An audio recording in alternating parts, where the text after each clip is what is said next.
Minjun had called 12 times. Each unanswered ring pushed him closer to losing control, not of his empire, but of himself. Now he stood outside the restaurant, watching his assistant smile at another man. And in that moment, he realized something terrifying. She was never just his assistant. She was the one thing he was about to destroy everything for. Subscribe if you enjoy stories that go deeper than surface romance. Like this video so YouTube knows to show you more stories like this. And in the comments, tell me where you're watching from. I love seeing how far these stories travel. Layla excused herself from the table, her hands trembling as she grabbed her purse. The man across from her barely noticed.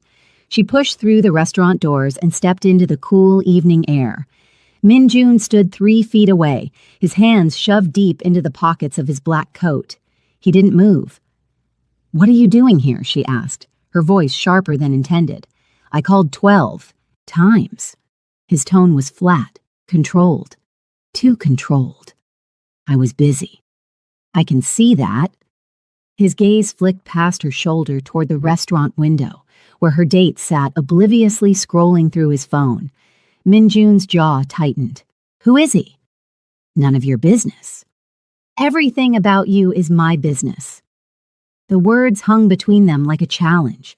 Layla felt heat rise to her cheeks, anger mixing with something she refused to name. She'd worked for Minjun for 6 months. 6 months of late nights in his penthouse office, of watching him command rooms full of dangerous men with nothing but a look, of pretending she didn't notice the way his eyes lingered on her when he thought she wasn't watching. "I don't work weekends," she said. "You do now. Get in the car." "I'm on a date." "Not anymore." He turned and walked toward the black sedan parked at the curb. Layla stood frozen, torn between fury and the traitorous part of her that wanted to follow.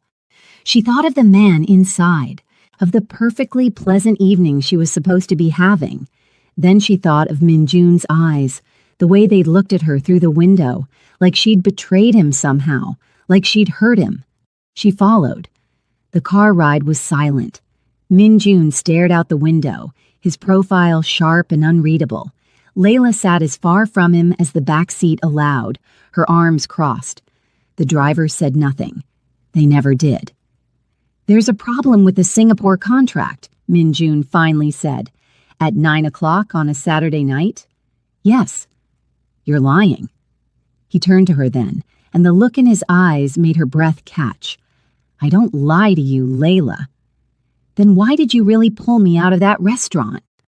He didn't answer. The silence stretched until it became unbearable.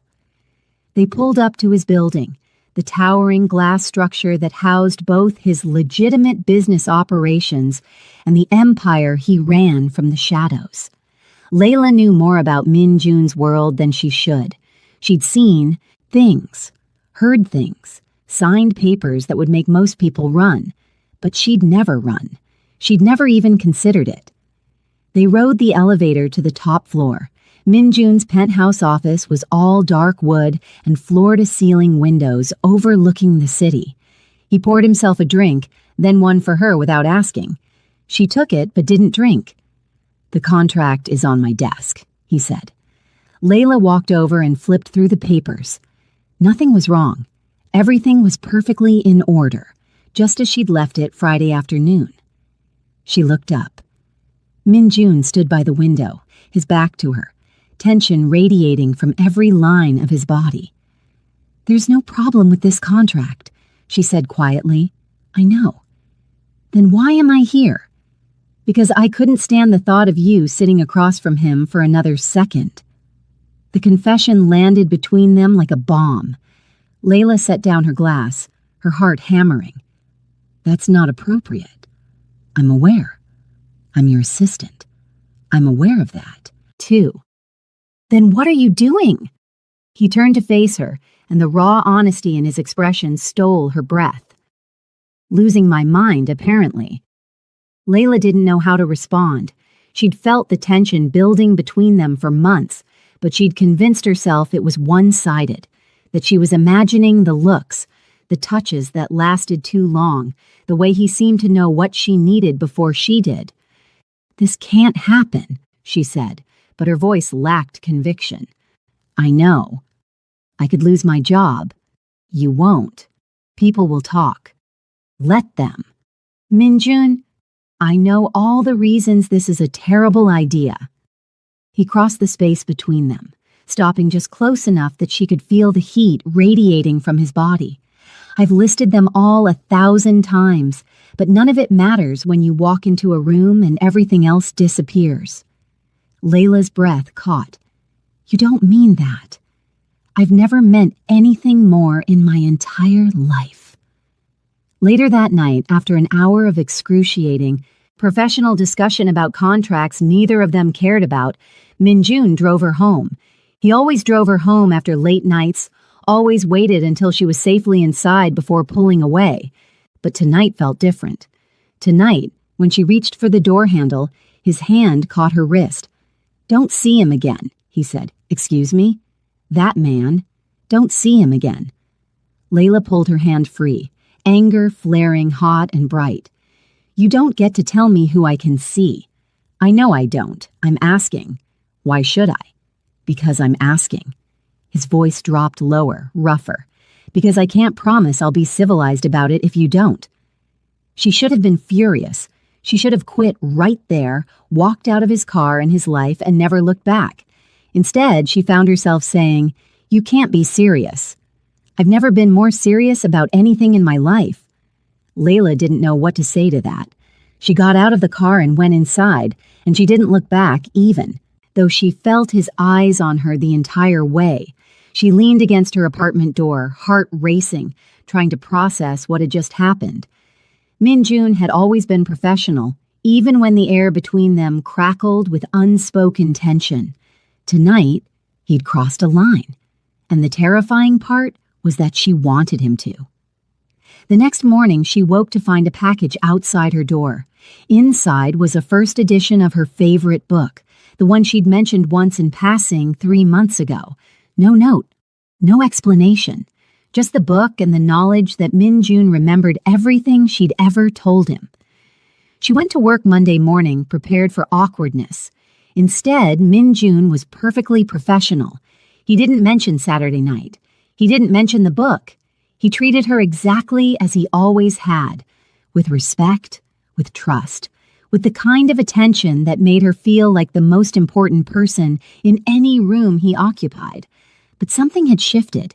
She felt it in the way his gaze lingered a fraction too long, in the way he stood just slightly too close when reviewing documents, in the way his hand brushed hers when passing her coffee, the touch so brief she might have imagined it, except for the electricity that shot through her entire body. A few days later, Minjun had a meeting with some of his business associates, the kind of associates who made Layla nervous, even though they were always polite to her.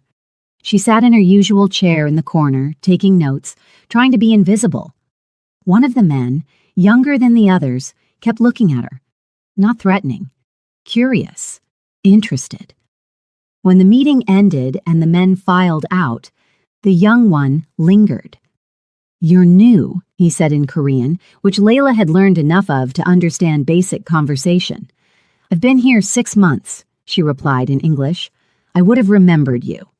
He smiled, and it was charming in an obvious way that did nothing for her. "I'm Tae-hyun. Perhaps we could—" "No." Minjun's voice cut through the air like a blade. He stood in the doorway of his private office, his expression perfectly blank in that way that meant he was furious. Tae-hyun's smile faltered. "I was just introducing myself, Hyung. And now you can leave." It wasn't a suggestion. Tae-hyun bowed slightly, his eyes flickering between Minjun and Layla with dawning understanding. He left quickly, the door clicking shut behind him.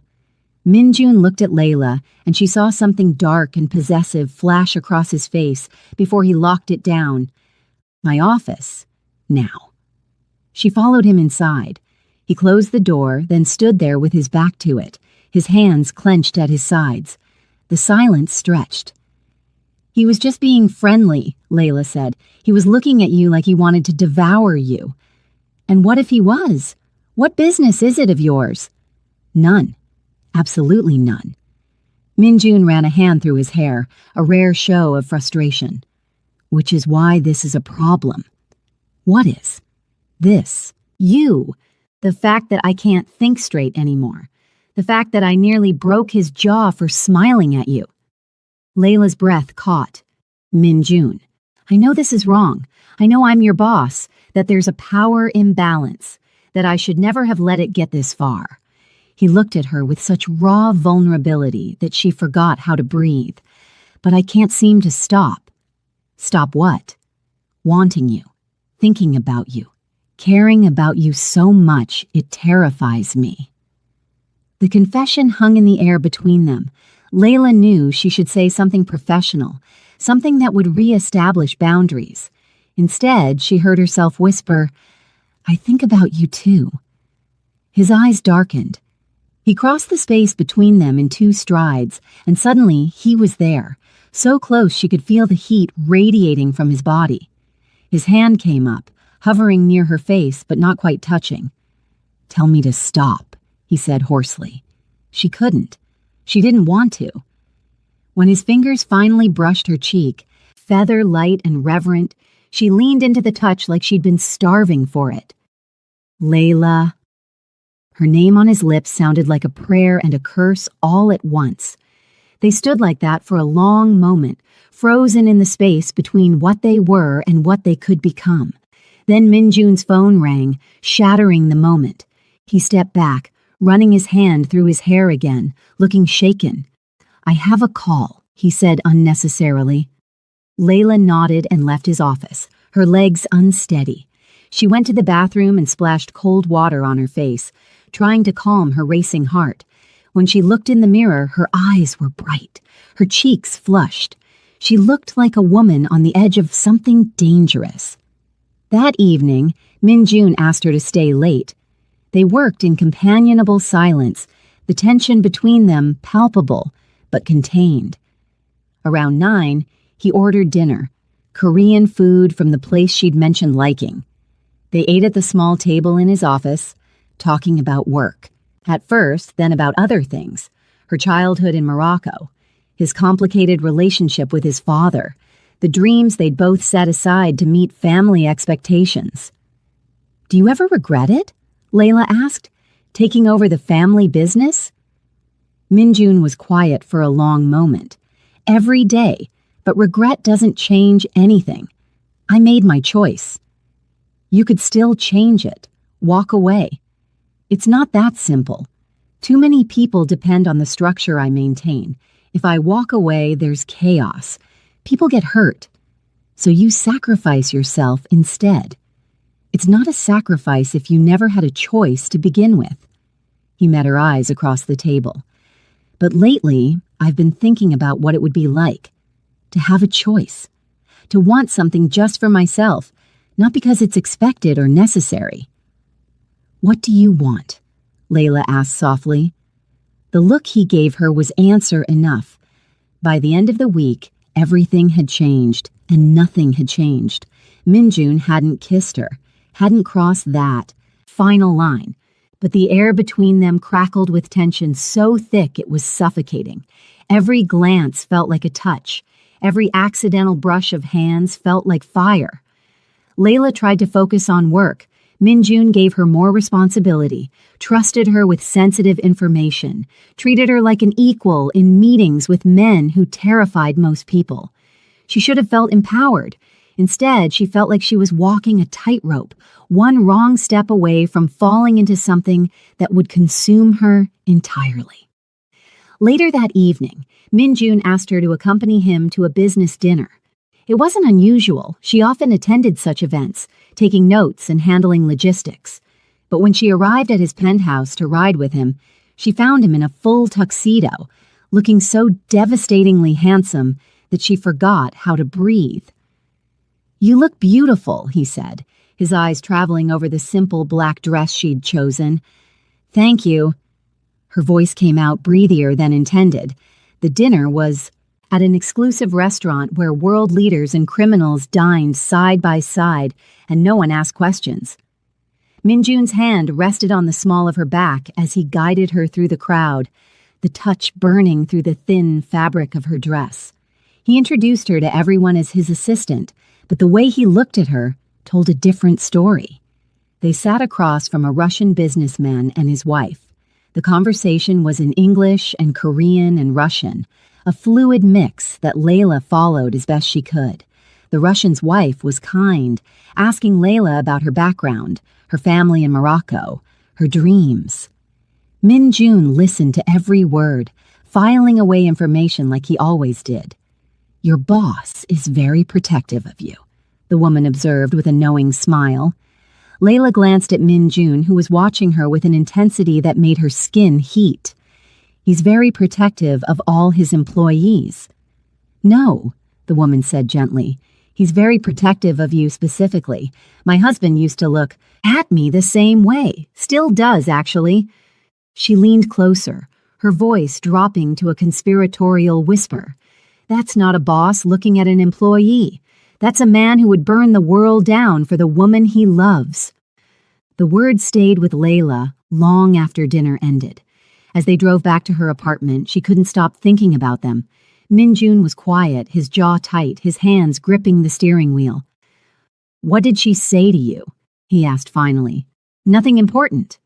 "Layla," she sighed. "She said you look at me like a man in love." The car swerved slightly before Minjun corrected. "And what did you say?" "Nothing, because I didn't know what to say."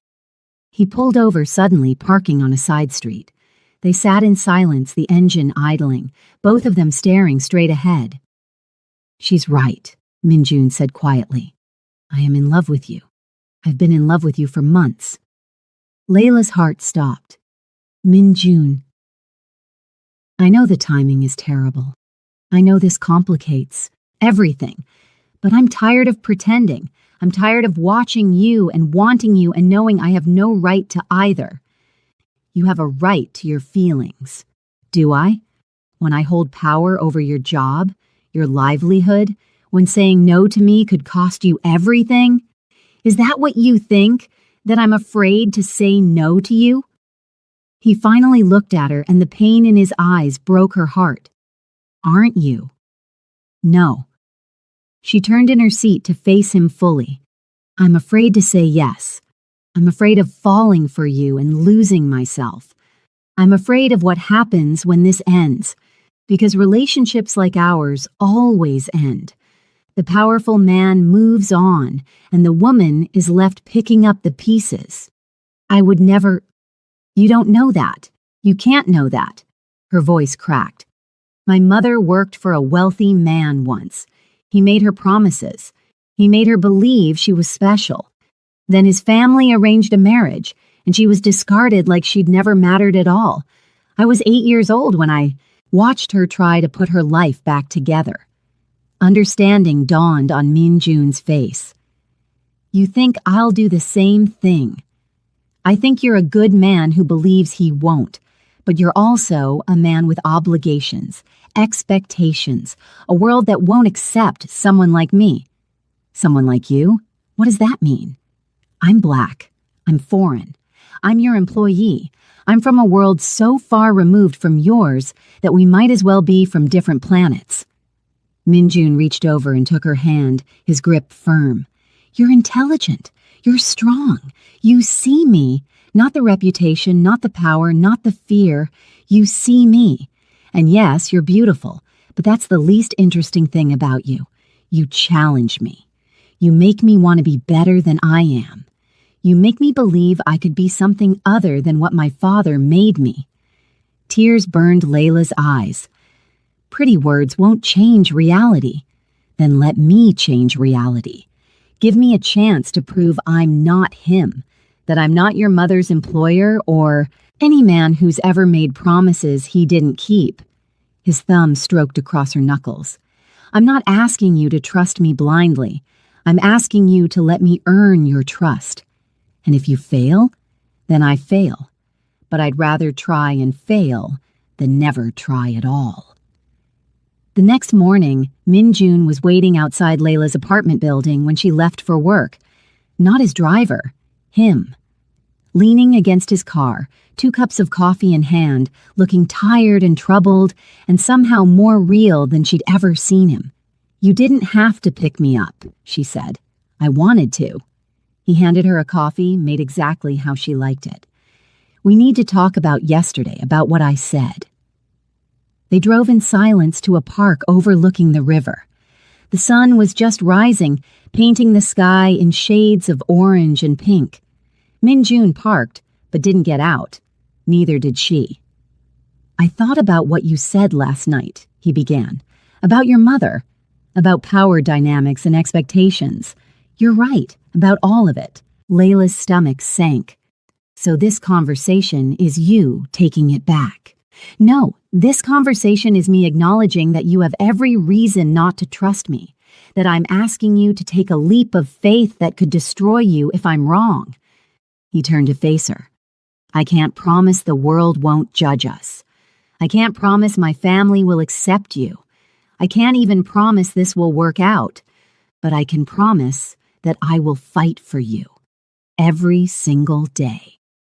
I can promise that you will never be an afterthought or a secret or something I'm ashamed of."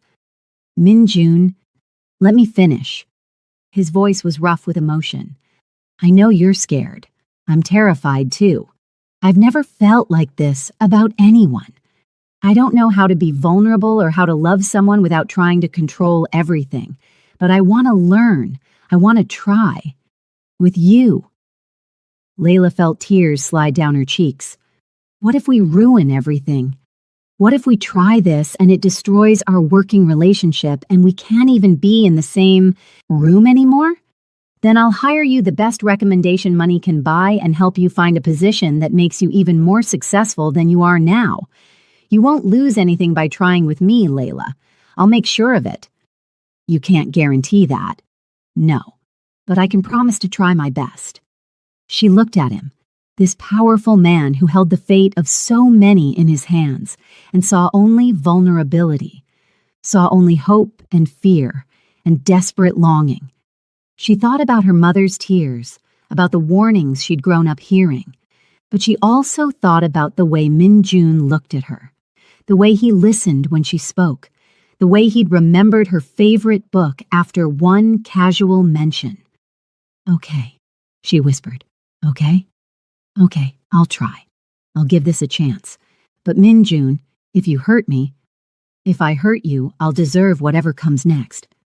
He reached over and wiped away her tears with his thumb. "Thank you for trusting me, for taking this chance." They sat there as the sun rose higher, neither of them in any hurry to return to the real world.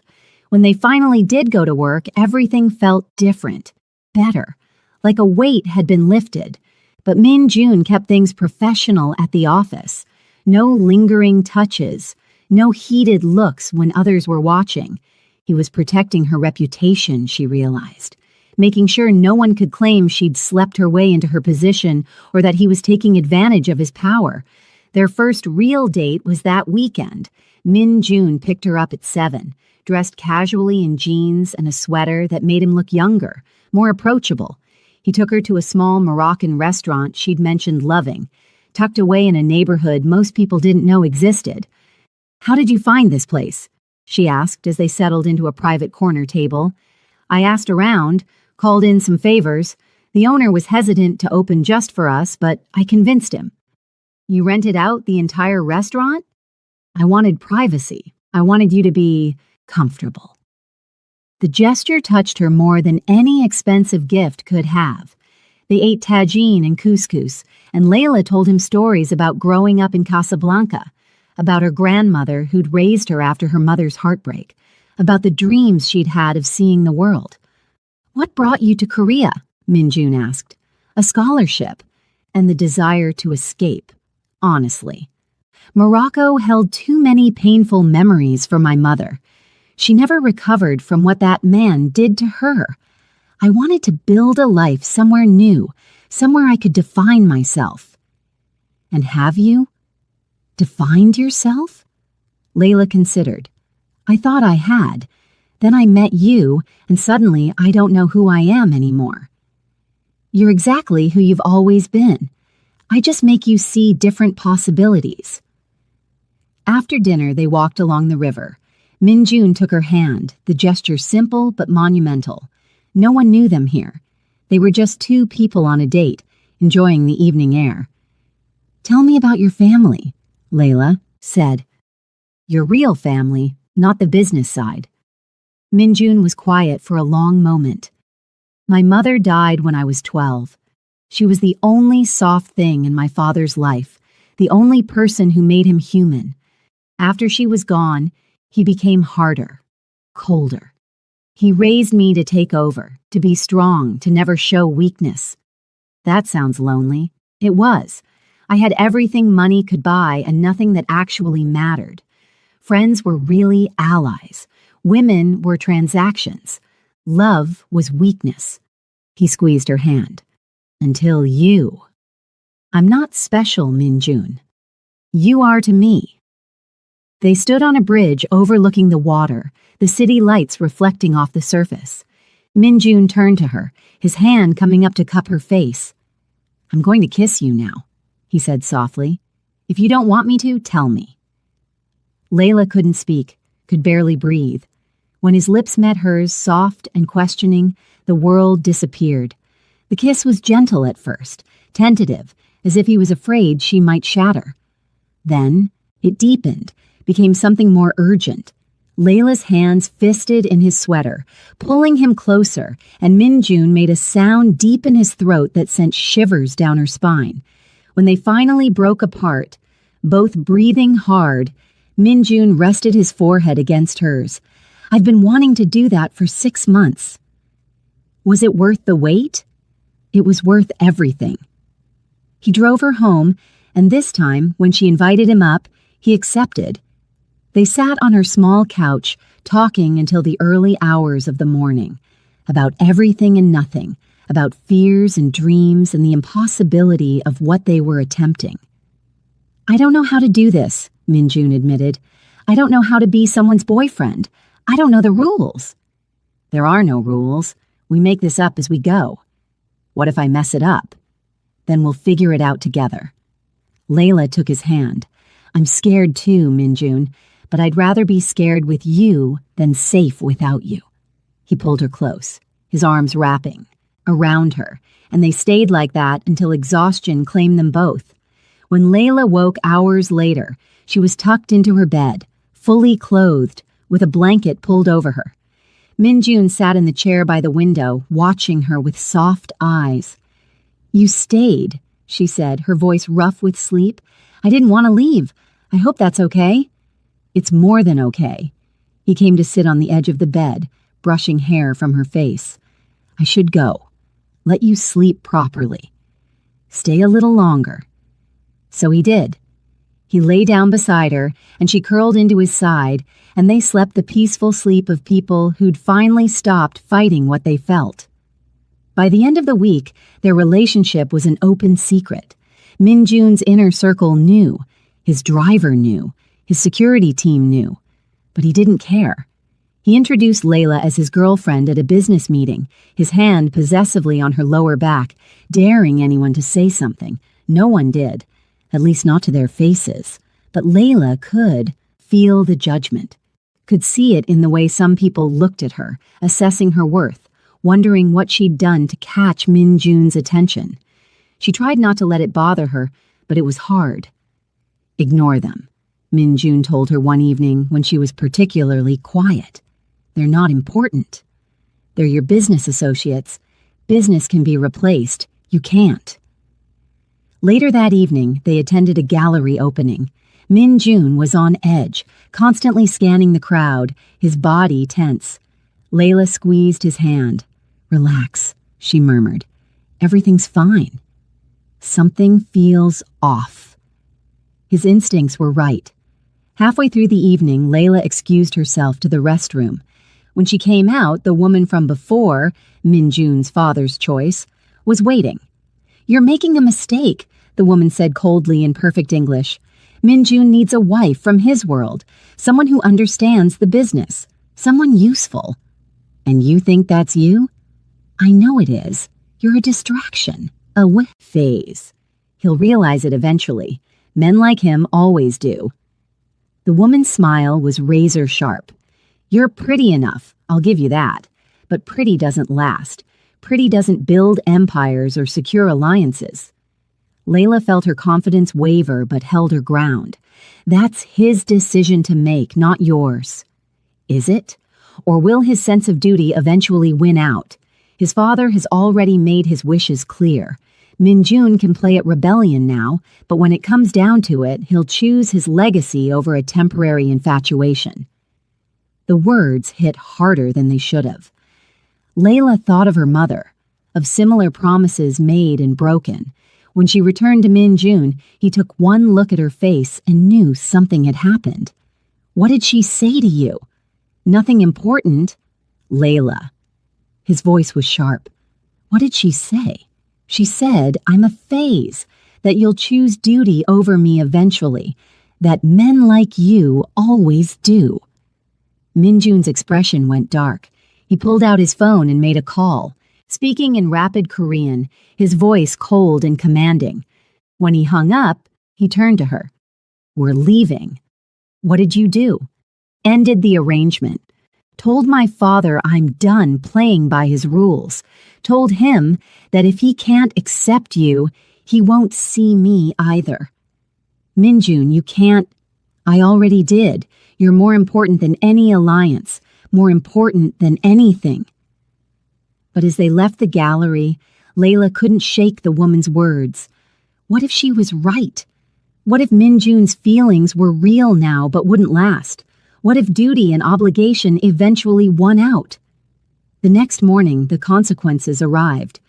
Minjun's father called an emergency meeting at the family compound. Minjun brought Layla with him, refusing to hide her away.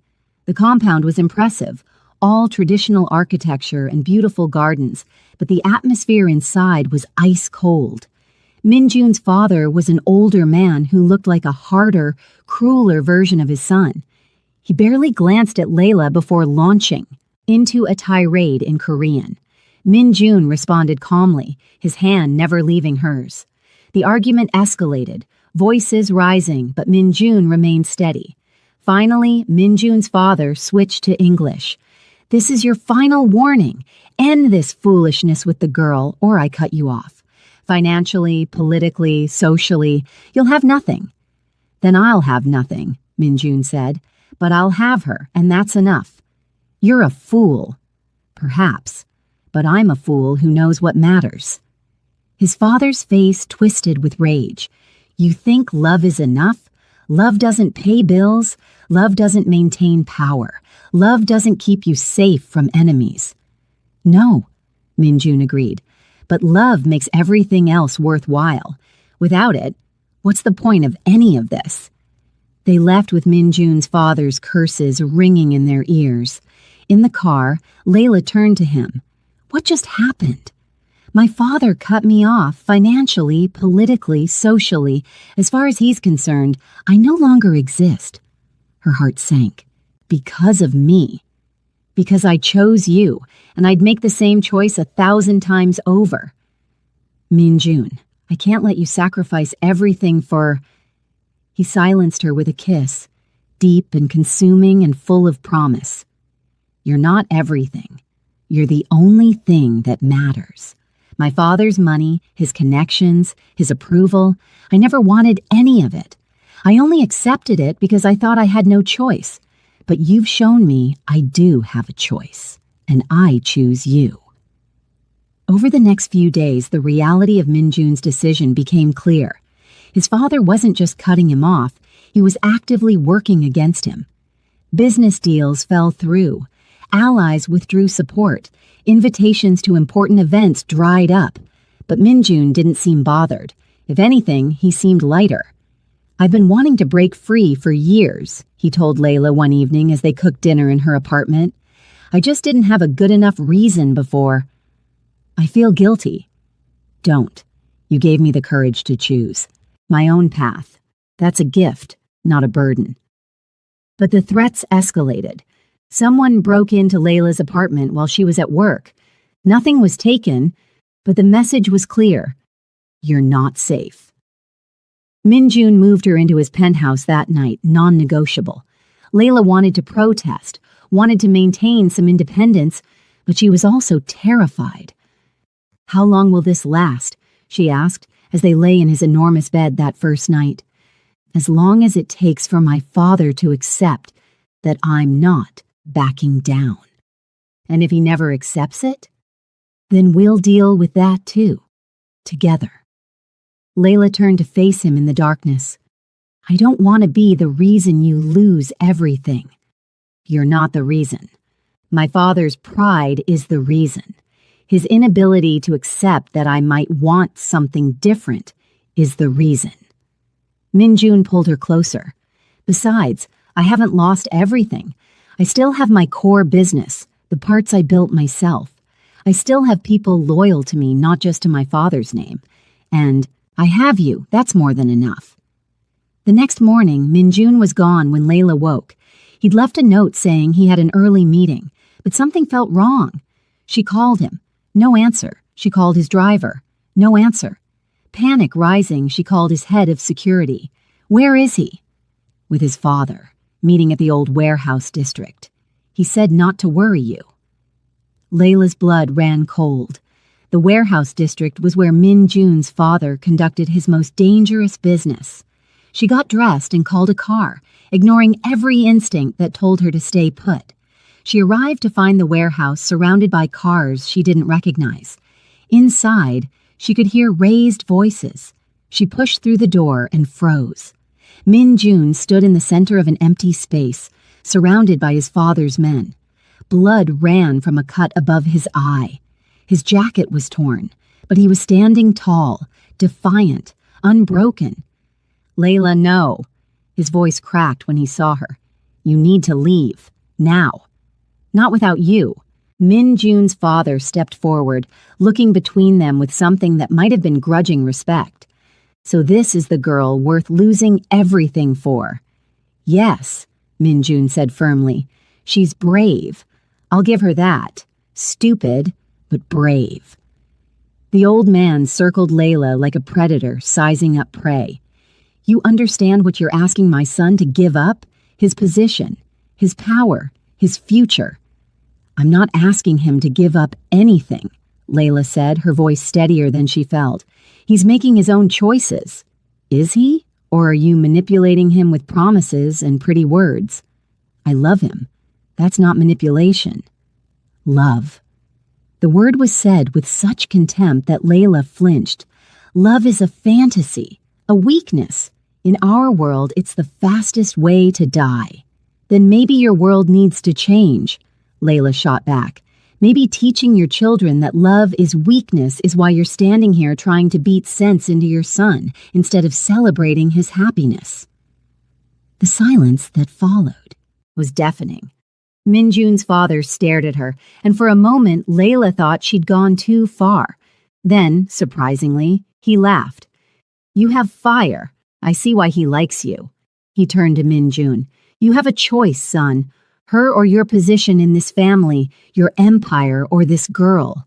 Choose. I choose her. I'll always choose her. Then you're a fool, and fools don't survive long in our world. What happened next was chaos. Min Jun's father signaled his men to move forward. Min Jun pushed Layla behind him, his body a shield. She screamed, tried to help, but he held her back with one arm, then gunshots. Not from Min Jun's father's men, from outside. The warehouse doors burst open, and Min Jun's own security team flooded in, weapons drawn. His head of security had followed Layla, had called for backup. In the confusion, Min Jun grabbed Layla and got her out. They ended up at a safe house outside the city, a small cabin in the mountains that felt worlds away from the violence they'd just escaped. Min Jun was bleeding, bruised, but alive. Layla cleaned his wounds with shaking hands, tears streaming down her face. You could have been killed, she whispered. I won't let anyone hurt you, not my father, not anyone. This is my fault. No. He caught her hands, forced her to look at him. This is my father's fault for being a monster. You are the best thing that's ever happened to me. I don't regret a single moment. Even now, even after losing everything? I haven't lost everything. I still have you. That's all that matters. They stayed in the cabin for 3 days, hiding from the world, existing only for each other. Minjun made calls, moved pieces on a chessboard Layla couldn't fully see. She trusted him to handle it. On the second night, as they sat by the fireplace, Minjun pulled her close. I need to tell you something. What? Before this all happened, before my father's ultimatum, I had a plan. I've been building something separate from the family. Business. Legitimate companies. Clean money. A foundation that doesn't depend on my father's empire. I was waiting for the right moment to break away completely. Why didn't you tell me? Because I didn't want you to feel like you were the catalyst. I wanted you to know I was choosing this path for me, not just for you. But I am the catalyst. You're the reason I had the courage to do it now instead of waiting another 5 years. But the desire to break free was always there. Layla pressed her forehead against his. What happens now? Now I finish what I started. I take control of my own companies. I cut all ties with my father's organization. I build something better. That sounds dangerous. It is. My father won't let go easily. There will be challenges, threats, possibly more violence, which is why I need to ask you something. He pulled back, reaching into his pocket. When he opened his hand, Layla saw a ring. Simple, elegant, beautiful. Marry me, Minjun said. Not because of duty or alliance or anything else. Marry me because I love you. Because I want to spend every day for the rest of my life choosing you. Because I want to build this new life with you by my side. Layla's breath caught. Your father will learn to live with it or not. I don't care anymore. I only care about you. Yes. The word came out choked with emotion. Yes, I'll marry you. He slid the ring onto her finger, then kissed her with such tenderness that she forgot about everything else. That night, they made love for the first time, slow and gentle and earth-shattering all at once. Afterward, as they lay tangled together, Minjun traced patterns on her skin. I love you, he whispered. I will love you for the rest of my life.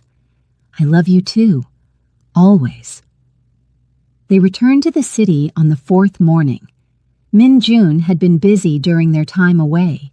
He'd consolidated power, called in favors from people loyal to him rather than his father, made alliances that couldn't be broken by one man's anger. When they walked into his office building, Layla noticed the difference immediately. People looked at Minjun with something beyond fear now, respect, loyalty. What did you do? She asked. Staged a coup of sorts. My father is retired as of this morning. I run everything now. The parts worth running anyway. The rest, the dangerous parts, I've handed over to people who want them. I'm out. Just like that? It wasn't just like anything. But yes, the empire is mine now, and I'm reshaping it into something better, something you can be proud to be part of. Over the next few weeks, Minjun proved he meant what he said. He legitimized operations, cut ties with the most dangerous elements of his father's empire, invested in legitimate businesses. It wasn't easy. He made enemies. Some of his father's old allies tried to undermine him. There were threats, close calls, moments when Layla wondered if they'd made a terrible mistake. But through it all, Minjun never wavered. He protected her, included her, made her feel like an equal partner in building this new life.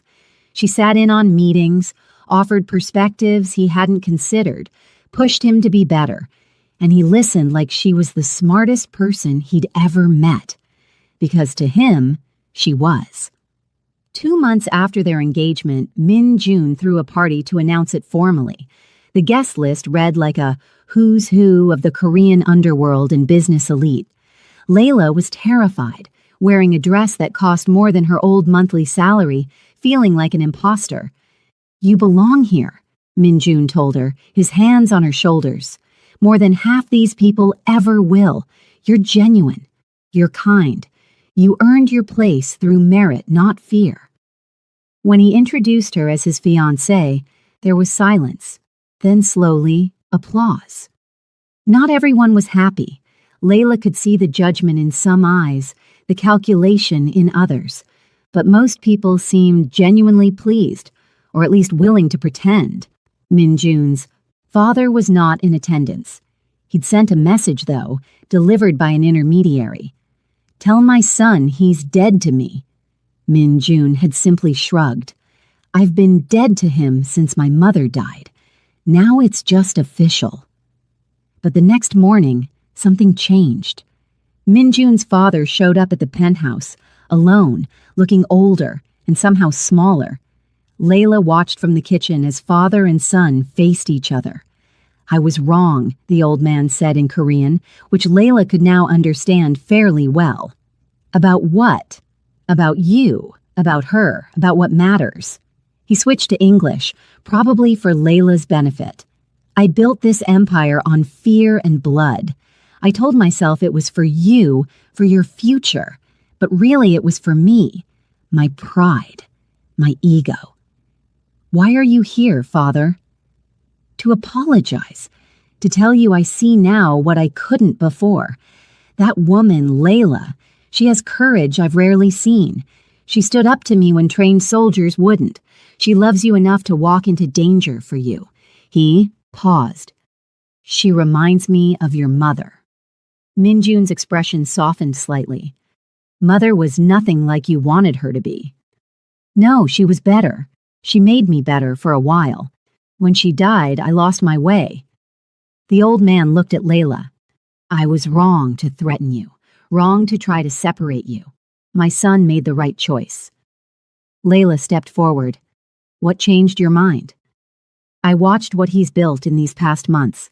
He's done more good, made more legitimate profit, earned more genuine respect than I managed in 40 years. And he did it while protecting you, loving you, never compromising on what matters." He turned back to Minjun. "You're twice the man I ever was." The reconciliation wasn't instant or complete. There was still too much hurt, too much history. But it was a beginning. Minjun's father began to withdraw from the business entirely, letting Minjun transform it into something legitimate. He even offered financial support, which Minjun declined. "I need to build this myself," he told his father, "without your money or your name. I need to prove I can." "You already have, son, but I understand."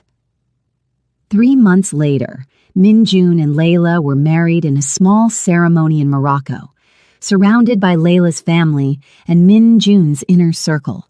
Her mother cried, holding Layla's face and whispering in Arabic, "He is not that man. This one will keep his promises."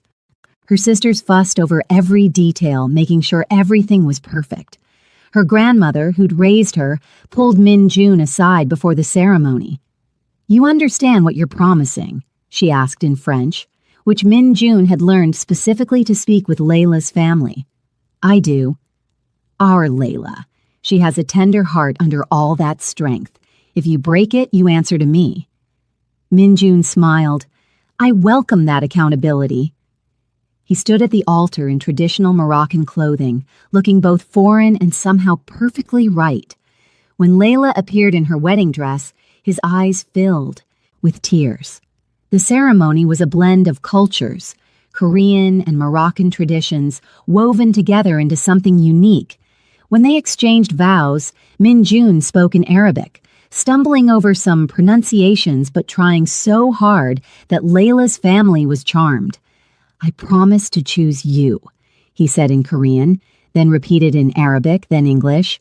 "Every single day, in every way that matters. You are my home, Layla. You are my heart. And I will spend the rest of my life proving I'm worthy of you." Layla's vows were simpler.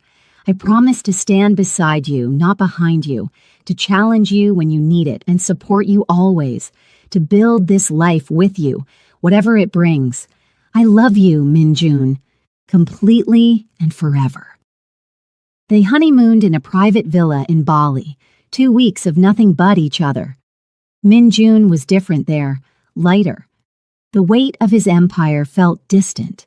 They talked about the future, about children, about building something meaningful together. I want to start a foundation, Layla told him one evening as they watched the sunset, for women like my mother, women who've been used and discarded by powerful men. I want to help them rebuild their lives. Then we'll do it, whatever you need. It might be controversial. Powerful men don't like being exposed. Let them be uncomfortable. It's about time. When they returned to Korea, Layla threw herself into the foundation. Min-jun supported her fully, providing funding and connections. The foundation grew quickly, helping dozens of women find jobs, housing, and legal support. Layla's story, though she kept some details private, inspired others to come forward. There was backlash, of course. Some people accused her of hypocrisy, of marrying a powerful man while claiming to help women escape them. But Layla stood firm. The difference, she said in an interview, is choice. I chose Min-jun freely as an equal partner. The women we helped never had that choice. They were coerced, manipulated, threatened. I want to give them what I had, the power to say yes or no without fear. Min-jun was beside her for that interview, his hand in hers, his support unwavering. 6 months into their marriage, Layla discovered she was pregnant. She was terrified to tell Min-jun, afraid of bringing a child into their complicated world. But when she finally did, his reaction was everything. He fell to his knees, his hands on her still flat stomach, tears streaming down his face. We made this, he whispered. We made life together. Are you happy? Happy doesn't even begin to cover it. Terrified, too, but mostly just grateful. He became impossibly protective after that. Layla had to set firm boundaries, or he would have wrapped her in bubble wrap and kept her locked in the penthouse. They compromised. More security, yes, but also freedom, trust, the space to breathe and work and be herself. Their daughter was born on a spring morning, tiny and perfect and screaming with healthy lungs. Min-jun held her like she was made of glass, wonder and terror warring on his face. She has your eyes, Layla said, exhausted but happy, and your strength. I can already tell. They named her Amina, after Layla's grandmother. When Min-jun's father came to visit, he held his granddaughter with surprising gentleness. The old man had changed, softened by time and his son's example. He even apologized to Layla properly, without excuses or justifications. I was wrong about everything, he told her. You're good for my son. Good for this family. I'm grateful you didn't give up on him. I'm grateful he didn't give up on me, Layla replied. Life wasn't perfect. Min-jun still had enemies. There were still threats, still dangers lurking in the shadows, but they faced them together, a united front. Min-jun had built something new, something better, and Layla stood beside him as an equal partner. Their foundation continued to grow. Layla hired staff, opened offices in other cities, expanded their mission. She gave speeches, wrote articles, became a voice for women who'd been silenced. Min-jun supported her every step, proud of what she was building. They had 2 more children, a son named Karim and another daughter named Yasmin. Min-jun was a devoted father, patient and playful in ways that surprised everyone who knew his reputation. He taught their children strength and kindness in equal measure, and he loved them with the same intensity he loved Layla. Years passed. The world changed, but some things remained constant. Every morning, Min-jun still made Layla coffee exactly how she liked it. Every night, he still held her like she was the most precious thing in his world, because to him, she was. On their 5th anniversary, they returned to Morocco. Their children ran through the same streets Layla had played in as a child. Minjun watched her laugh with her family, surrounded by the people who had shaped her, and felt gratitude so profound it brought tears to his eyes. "What are you thinking?" Layla asked, catching him watching. "That I almost lost all of this. That night in the restaurant, if I'd let you stay, if I'd been too coward to fight for you, none of this would exist. But you didn't. You fought for us. I'll always fight for us. For you. For our family."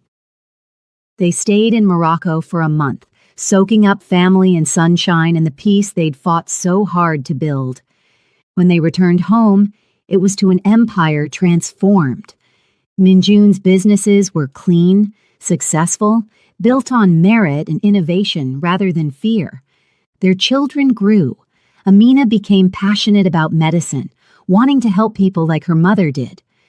Karim discovered a love for technology, spending hours building and coding. Yasmin showed early talent for art, covering every surface with colorful drawings.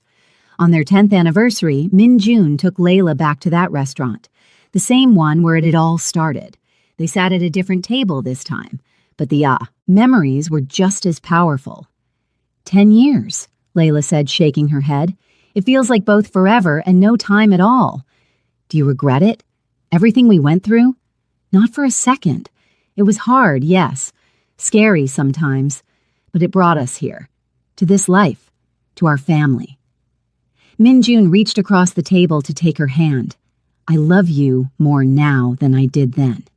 I didn't think that was possible. But it's true. Every day with you makes me love you more. You're getting sentimental in your old age. I'm 36, not ancient. Old enough to be romantic without being embarrassed about it. They laughed together, the sound easy and familiar.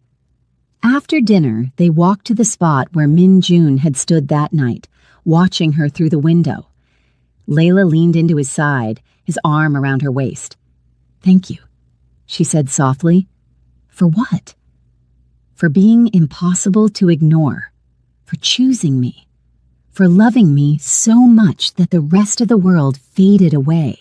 For building this life with me. Minjun turned her to face him, his hands cupping her face.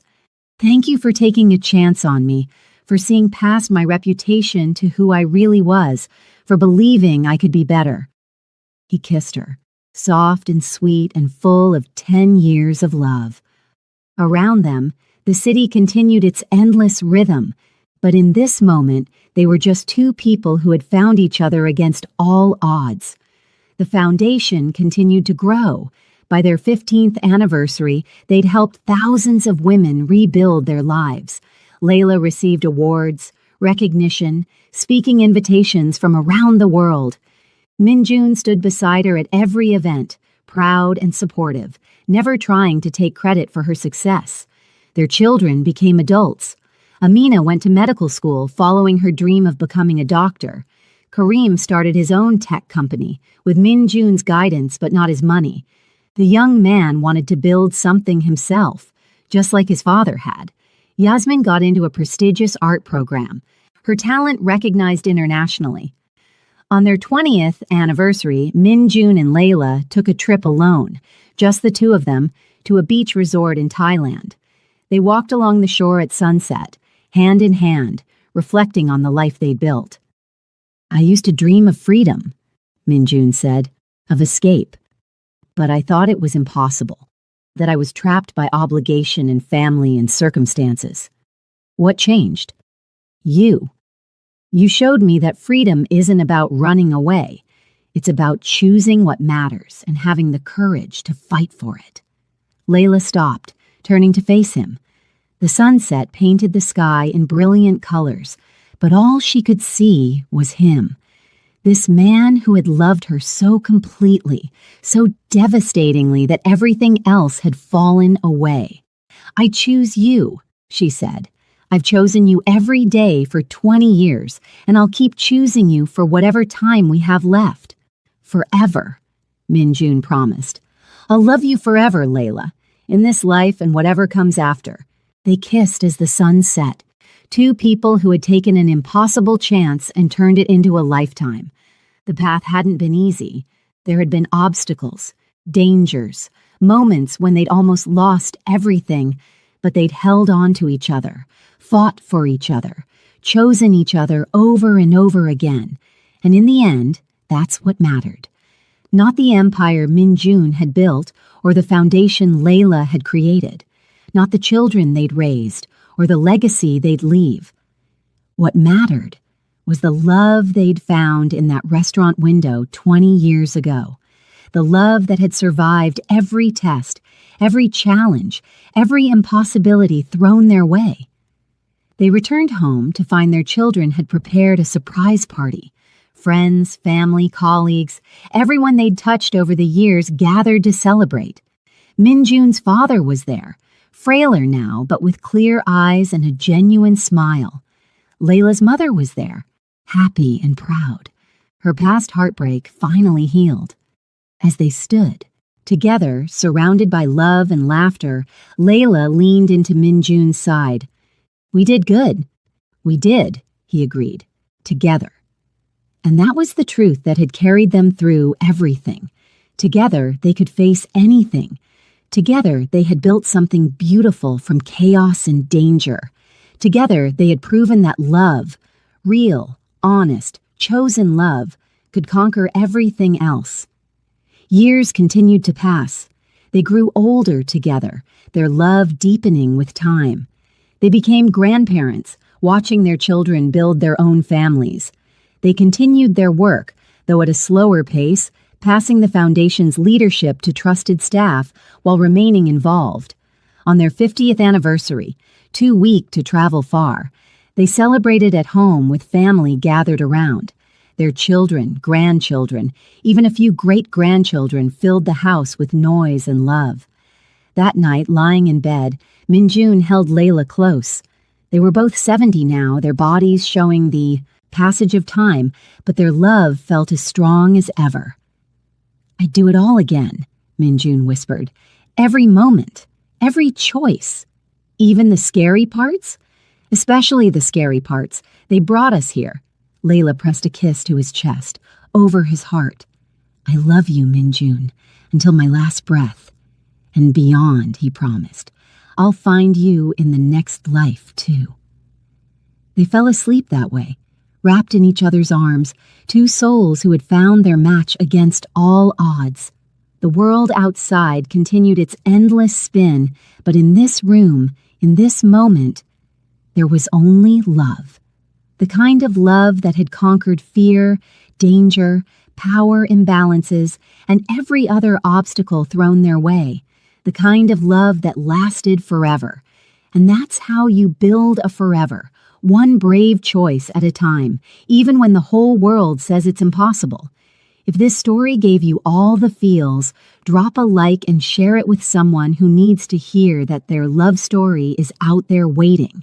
Hit that subscribe button because I've got so many more stories lined up that'll make you laugh, cry, and believe in love all over again.